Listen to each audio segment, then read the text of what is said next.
बच्चों, आज मैं आपके सामने एक नया टॉपिक लेकर आई हूँ। वो टॉपिक है अम्ल, क्षार और लवण। मैं जानती हूँ कि आप लोग आजकल घर में हैं और घर में ही पढ़ाई कर रहे हैं, पर कोई बात नहीं, हम बहुत ही अच्छे से सीखेंगे इसको और इस टॉपिक में बहुत मज़ा आने वाला है। तो आप सभी लोग बहुत ध्यान से इस टॉपिक को देखें और सीखें। हम लोग अपने दैनिक जीवन में कुछ ना कुछ अच्छा खाते रहते हैं। आप लोगों ने देखा होगा कि खाने में कुछ चीज़ें आपको मीठी लगती हैं, कुछ खट्टी लगती हैं, कुछ कड़वी लगती हैं। तो क्योंकि उन सभी पदार्थों में एक विशेष प्रकृति होती है। जो पदार्थ खाने में खट्टे लगते हैं वो अम्लीय प्रकृति के होते हैं। तो अम्ल को हम इस तरह से परिभाषित कर सकते हैं कि वह पदार्थ जो स्वाद में खट्टे होते हैं अम्ल कहलाते हैं। आप लोगों ने नींबू तो खाया ही होगा। नींबू स्वाद में कैसा होता है? खट्टा होता है ना। तो क्योंकि नींबू में सिट्रिक एसिड नामक अम्ल पाया जाता है, इसके कारण वह स्वाद में खट्टा होता है। कुछ अम्ल ऐसे होते हैं जिनकी प्रकृति क्षीण होती है, जैसे कि नींबू का रस। नींबू के रस में अम्लीय प्रकृति क्षीण होती है, इस कारण वह दुर्बल अम्ल या वीक एसिड कहलाते हैं। लेकिन कुछ अम्ल ऐसे होते हैं जिनकी प्रकृति बहुत ही स्ट्रॉन्ग होती है, बहुत ही तेज होते हैं कि अगर त्वचा पर उनकी एक बूंद भी गिर जाए तो वो त्वचा जल जाती है। तो इस प्रकार के जो अम्ल होते हैं उनको प्रबल अम्ल या फिर स्ट्रॉन्ग एसिड कहते हैं। और उनके एग्जाम्पल्स हैं सल्फ्यूरिक एसिड, हाइड्रोक्लोरिक एसिड और नाइट्रिक एसिड। क्योंकि अगर इनकी एक भी बूंद आपकी त्वचा पर गिर गई तो वो आपकी त्वचा को जला सकती है। तो इस तरीके के पदार्थों को कभी भी चखना या छूना नहीं चाहिए। दूसरे पदार्थ होते हैं जो क्षारक कहलाते हैं। तो क्षारक ऐसे पदार्थ होते हैं जो स्पर्श करने पर साबुन जैसे लगते हैं और इनका स्वाद कसैला या फिर कड़वा होता है। तो अब ऐसे कौन से पदार्थ हैं जो कसैले लगते हैं?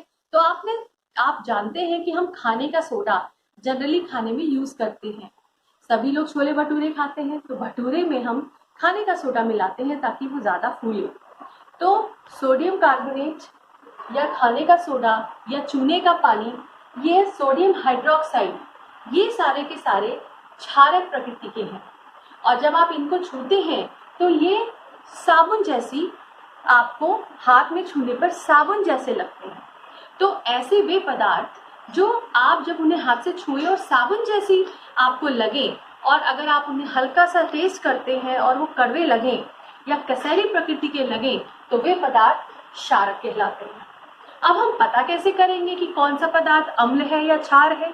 तो उसके लिए हम एक विशेष प्रकार के सूचक या इंडिकेटर्स का यूज करते हैं। इंडिकेटर्स क्या है? इंडिकेटर्स या सूचक वे पदार्थ हैं जो ये बताते हैं कि किसी पदार्थ की प्रकृति अम्लीय है या क्षारीय है।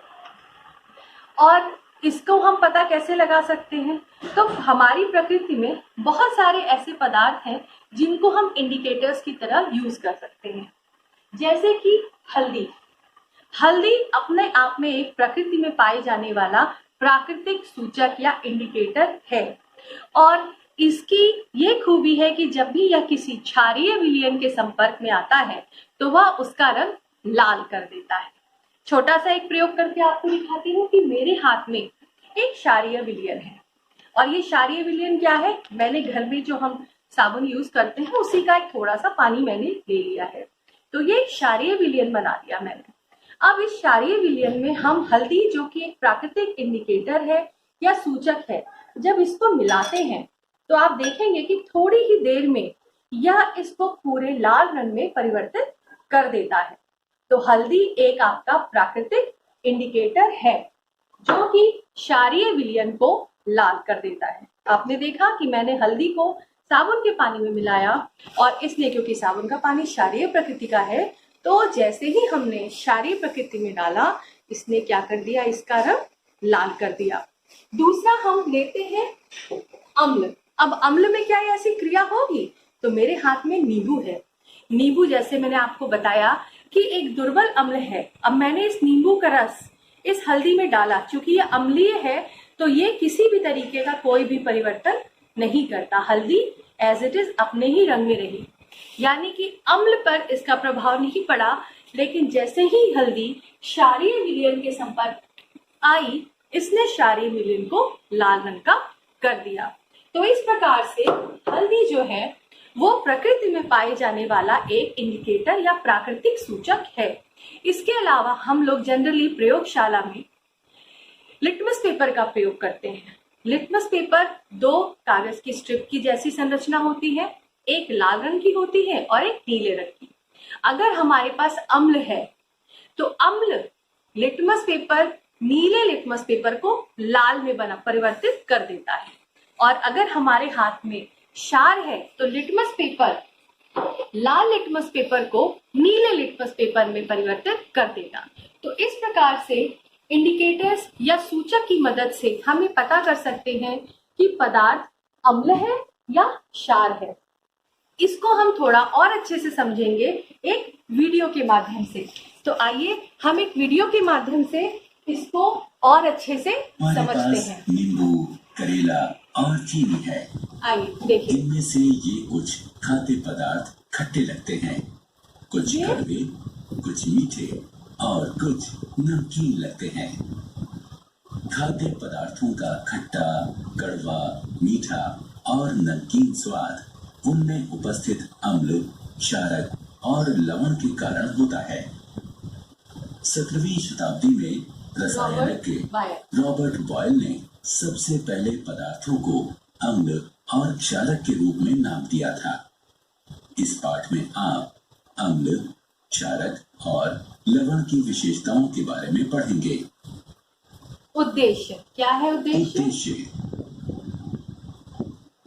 इस पाठ के अंत में आप निम्न करने में सक्षम हो जाएंगे। अम्ल, क्षारक और लवण को परिभाषित करना, अम्ल और क्षारक की विशेषताएं बताना, अम्ल के बारे में जानना। हम में से बहुतों को पदार्थों का खट्टा स्वाद पसंद है। आपने ध्यान दिया होगा कि जब हम जूस को पीते हैं तो इसका स्वाद खट्टा होता है। साधारण तौर पर खट्टा लगने वाले पदार्थों में अम्ल यानी एसिड होता है। Citric acid. कुछ खाद्य पदार्थों में सिट्रिक अम्ल होता है जिसका स्वाद खट्टा होता है।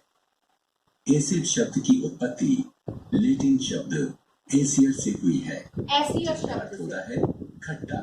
एसियर का अर्थ है खट्टा। प्रकृति में पाए जाने वाले अम्ल।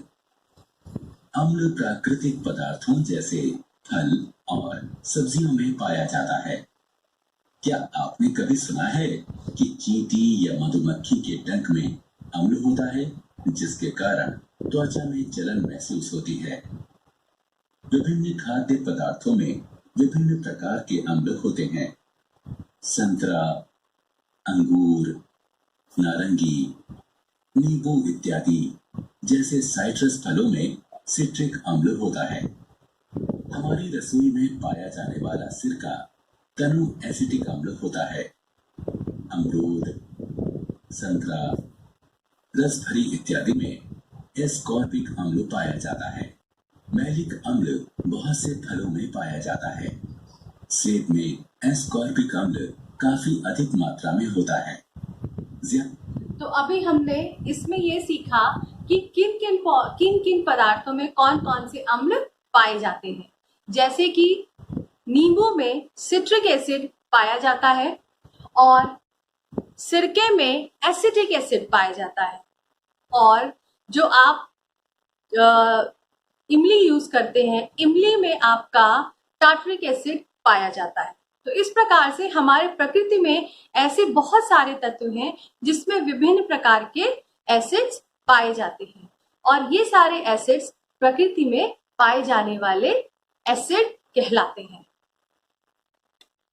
तो अब हम आगे बढ़ते हैं।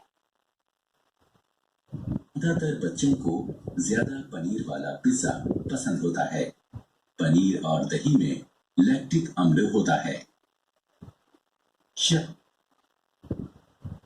घुलनशील क्षारकों को एल्कली कहते हैं। एल्कली शब्द अरबी शब्द अलकली से बना है। अब मैं आपको इस वीडियो में ये बताऊंगी कि क्षारक, जैसे कि मैंने आपको बताया कि क्षारक की प्रकृति जो होती है वो खाने में, वो स्वाद में कड़वे या कसैले होते हैं, लेकिन साबुन जैसे प्रतीत होते हैं, जैसे कि चूने का पानी। और जो क्षारक पानी में आराम से घुल जाते हैं वे क्षार या एल्कली कहलाते हैं, जैसे कि चूने का पानी, ये एल्कली है। आइए हम इसको और अच्छे से समझते हैं। जिसका अर्थ है राख, जो इसके एल्काइन पदार्थ के मूल स्रोत को इंगित करता है। दैनिक जीवन में क्षारक। छात्रों, चूने का रासायनिक नाम है कैल्शियम हाइड्रोक्साइड। जल में चूने को घोलकर चूना पानी का निर्माण किया जाता है। दूधिया मैग्नीशिया एक औषधि है जो दैनिक जीवन में क्षारक। तो इस प्रकार से हमने देखा कि क्षारक जो है, जो पानी में आसानी से घुल जाए, वो एल्कली या क्षार कहलाते हैं। तो इस प्रकार से हमने ये सीखा कि कुछ पदार्थों की प्रकृति अम्लीय है और कुछ की क्षारीय।